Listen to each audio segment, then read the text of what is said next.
ہندو گائے کو پوجنے والا،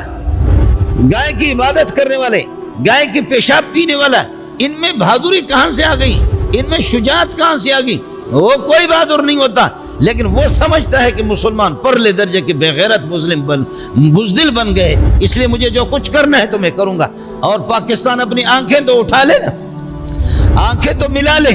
تو ہندو کو کیا ہمت ہوگی؟ کبھی ڈنمارک ہے، کبھی اللہ آپ کا بھلا کرے جاپان والے ہیں، کبھی فلان ملک والے، کبھی فلان ملک والے۔ ہمارے اسلامی حضرات یہ ہے کہ ان کا اپنا حال یہ ہے کہ اس دنیا سے چلے گئے، کوئی ہمارا قل واللہ کسی کا درست نہیں، اور کوئی اس دنیا سے چلا گیا کلمہ کسی کا درست نہیں، اور کوئی اس دنیا سے جانے والا ہے خاتم النبیین اس کی زبان سے نہ نکلے، مبارک ہو تمہیں۔ انڈیا جیسے بے غیرت وہ ہمارے نبی پر تبصرہ کرتا ہے،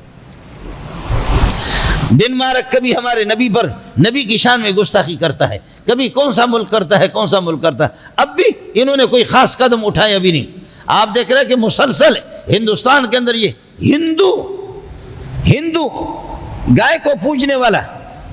گائے کی عبادت کرنے والے، گائے کی پیشاب پینے والا، ان میں بہادری کہاں سے آ گئی؟ ان میں شجاعت کہاں سے آ گئی؟ وہ کوئی بہادر نہیں ہوتا، لیکن وہ سمجھتا ہے کہ مسلمان پرلے درجے کے بے غیرت بزدل بن گئے، اس لیے مجھے جو کچھ کرنا ہے تو میں کروں گا۔ سعودی والوں کی تو اپنی شراب کی بوتل چل رہی ہے، اور دوسروں کی، دبئی والوں کی اپنی چل رہی ہے، اور کویت والوں کی اپنی عیاشیاں چل رہی ہیں۔ ان عیاشوں کو، ان شرابیوں کو، اور اس قسم کے جوئے باز، اس قسم کے لٹیروں کو دیکھ کر کے کافر کو ہمت کیوں نہیں ہوگی؟ کافر کو پھر یہ کہ بہادری کیوں نہیں ہوگی؟ کافر کو شجاعت کیوں نہیں ہوگی؟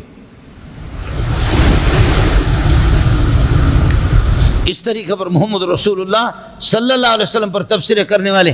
طالبان نے کیسے کیا؟ انہوں نے ان کے بندے بلا دیے، بلا کر کے ان کو کتنوں کو گرفتار کیا، کتنوں کو انہوں نے گرفتار کیا۔ افغانستان کی حکومت کل بن گئی ہے، ہندو کو کہا کہ تمہارے دماغ کو ہم ٹھیک کر دیں گے، اور یہاں وہ چیز ہو بھی نہیں رہی، یہاں اس قسم کی جرت ہے ہی نہیں ہے، یہ چیز نہیں ہو رہی آپ کی توسط سے۔ اور یہ ہے کہ ہمارے ایجنسی والے حضرات بھی یہاں ہماری اس فریاد کو پہنچائیں۔ ہم نے ہندوؤں کے گائے کے تو ہم گائے کو بھی، ہمارے اکابرین، ہمارے مذہب میں گائے حلال ہے، لیکن ہمارے اکابرین نے، بزرگوں نے اتنا احترام کیا کہ ہندوستان کے اندر کہنے لگے ہمارے مذہب میں، ہمارے دین میں گائے حلال ہے، لیکن ان کے مذہب کے مطابق ان کی ممتا ہے، ان کی ممتا ہے، ان کے لیے قابل احترام ہے، اس لیے گائے کو ہندوؤں کے سامنے ذبح نہ کرو۔ اگر مسلمانوں تمہیں قربانی کرنی ہے تو اپنے مکانات کے اندر چوری چھپکے سے کر دو، کسی کے مذہب کے ساتھ کھیلنے کی اجازت نہیں۔ واہ! مولانا محمد قاسم نانوتوی رحمۃ اللہ علیہ فرماتے قرآن میں وَإِن مِّنْ أُمَّةٍ إِلَّا خَلَا فِيهَا نَذِيرٌ، ہر امت کے اندر، ہر امت میں کوئی نبی آیا ہے، ہر امت میں پاکیزہ ذوات آئے ہیں، ہر امت کے اندر یہ ہے کہ قیمتی ہستیاں آ گئی ہے، انبیاء آ گئے، ڈرانے والے آ گئے۔ تو حضرت فرماتے کہ چونکہ نام نہیں ہے سوائے چند انبیاء کے، حدیثوں میں ان کے نام ہے، قرآن میں ان کے نام ہے، باقی 1.25 لاکھ انبیاء کا نام تو نہیں ہے، سوائے چند نبیوں کے قرآن نے جن کا تذکرہ کیا ہے، حدیث نے جن کا تذکرہ کیا ہے، لیکن یہ ہے حدیثوں میں کہ 1.25 لاکھ انبیاء آ چکے ہیں، ان کی تفصیلات نہیں ہے۔ قرآن خود کہتا ہے وَرُسُلًا قَدْ قَصَصْنَاهُمْ عَلَيْكَ مِن قَبْلُ وَرُسُلًا لَمْ نَقْصُصْهُمْ عَلَيْكَ، کچھ انبیاء کا تذکرہ ہم نے آپ کے سامنے کیا ہے، کچھ کا تذکرہ نہیں کیا ہے۔ حضرت اقدس مولانا محمد قاسم نانوتوی رحمۃ اللہ علیہ فرماتے ہیں ہمیں معلوم نہیں ہے، ہو سکتا ہے کہ کچھ انبیاء ہندوؤں کے ہندوستان میں بھی آ گئے، اور یہ کہ یہ رام چند اور کرشن دیگر مختلف ہندوؤں کے ہاں کچھ یہ کہ ذوات کے وہ نام لیتے کہ پاکیزہ ہستیاں گزر چکی ہیں۔ حضرت فرماتے ہیں کہ نام لے کر کے ان کی توہین نہ کرو، ہمارے پاس تفصیل نہیں ہے، ہو سکتا ہے کہ یہ بھی قیمتی ہستیاں ہو، اور ہو سکتا ہے کہ یہ نبی ہوں۔ قرآن خود کہتا ہے جہاں بھی کوئی امت آئی ہے، جہاں انسانیت آئی ہے، جہاں کوئی لوگ آئے ہیں، وہاں میں نے نبی بھیجا ہے۔ اب انبیاء کی تفصیل نہیں ہے، تو ہو سکتا ہے کہ ان کے رام چند اور یہ کرشن یہ کوئی نبی ہو، لیکن ہمیں معلوم، اس لیے ان کا احترام کر لو، اس لیے ان کا احترام کر لو۔ تو یہ کام تو پھر ہم بھی شروع کریں، یہاں سے گالی دینا شروع کر دیں، اور آپ اس طریقے اور محمد رسول اللہ صلی اللہ علیہ وسلم کی توہین کر رہے ہیں، علیاذ باللہ، یہ طریقہ نہیں ہے۔ یہ جو عیسائی اور یہودی اس طرح تو اللہ نے ان کو ذلیل کر دیا۔ قرآن میں ہمیں یہ تعلیم دی گئی ہے لا نفرق بین احد من رسولہ، 1.25 لاکھ انبیاء پاکیزہ ہستیاں، ہم ان میں تفریق نہیں کرتے۔ ایک موقع پر یہودی نے کہا اس خدا کی قسم،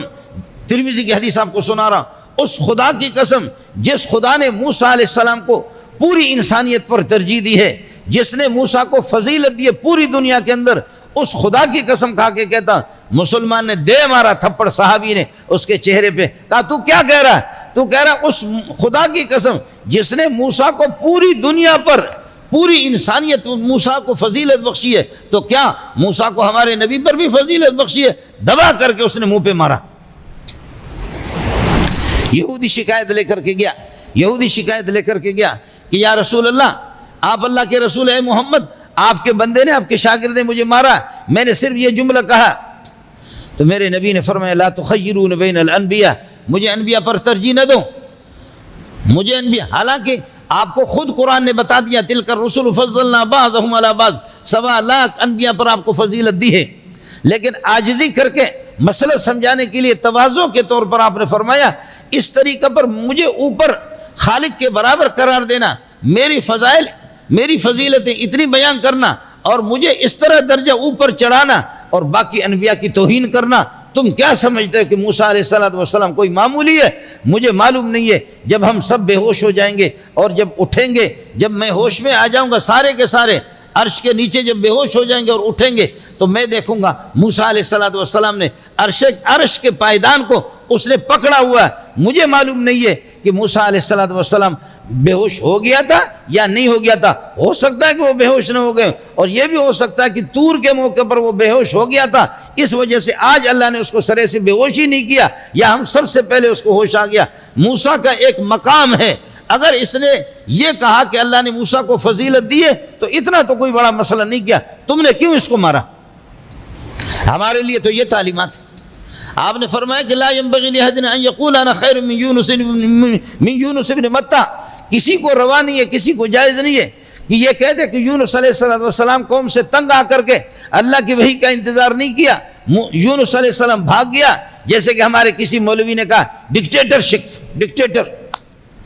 آدمی جب پڑا ہوا انہیں ہو تو پھر یہ کہ الو کا پٹا۔ ہمارے ہاں دانشور بھی ایسے ہوتے، مبارک ہو تمہیں تمہارے دانشور، اوہ پاکستانیوں جو میرے سامنے بیٹھے ہو، مبارک ہو تمہارے دانشور غامدی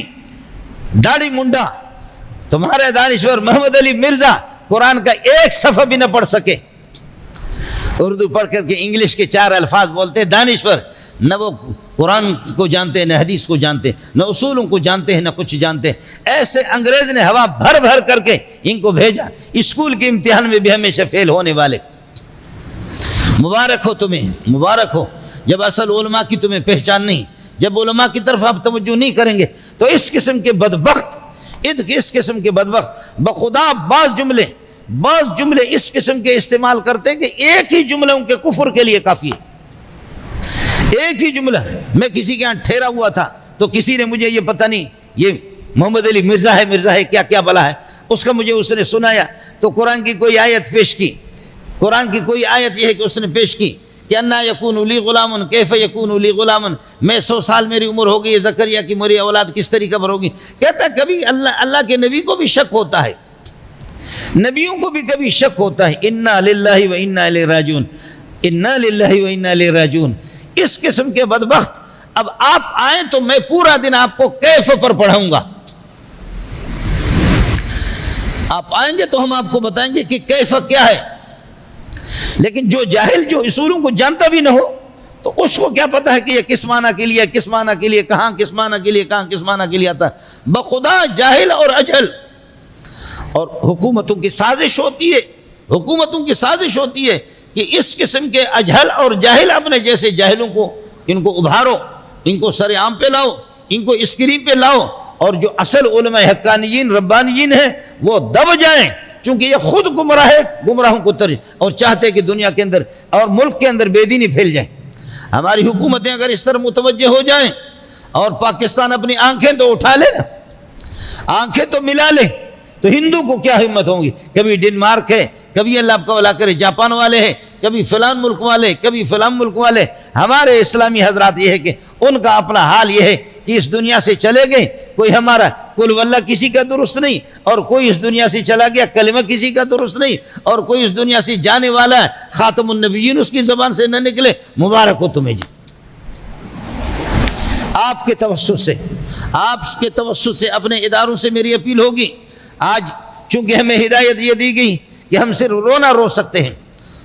سکتے ہیں اور اپنے اداروں سے بھی میری اپیل ہوگی کہ ہم تمہارے قربان جائیں. ٹھیک ہے آپ ملک کی حفاظت کر رہے ہیں، اس لیے اداروں سے میری گزارش ہوگی، اپیل ہوگی اور اپنی حکومت سے اپیل ہوگی کہ آپ اس کو ملک کی سطح پر، عالمی سطح پر اس کو اٹھائیں کہ ہندو اور اس طرح ڈنمارک اور فلانا ملک، برطانیہ، فرانس، یہ ہمارے ساتھ کھیل کیوں کھیلتے؟ اگر اس طریقہ پر کریں گے تو پھر وہ صحابی نے جیسے اس کو حلال کیا، اس صحابی نے اس کو ذبح کیا، اس نے اس کو ذبح کر دیا، ہم بھی یہی کہیں گے جو تمہارے مل جائے اس کو ذبح کریں. اللہ تعالی ہمیں ہوش عطا فرمائے، بصیرت عطا فرمائے. اللہ تعالی ہمارے اداروں کو ہمت دے دے، ان کو قوت دے دے، شجاعت، ان کو بہادری عطا فرمائے. اللہ تعالی ہمارے ملک کے وزیر اعظم کو اور اس کے یہ کہ جو کابینہ ہیں ان کو بھی خدا تعالی جرأت عطا فرمائے. اس کو عالمی سطح پر ہمیں اس بات کو اٹھانا چاہیے کہ محمد رسول اللہ کی توہین کیوں ہو رہی ہے. وآخر دعوانا الحمدللہ.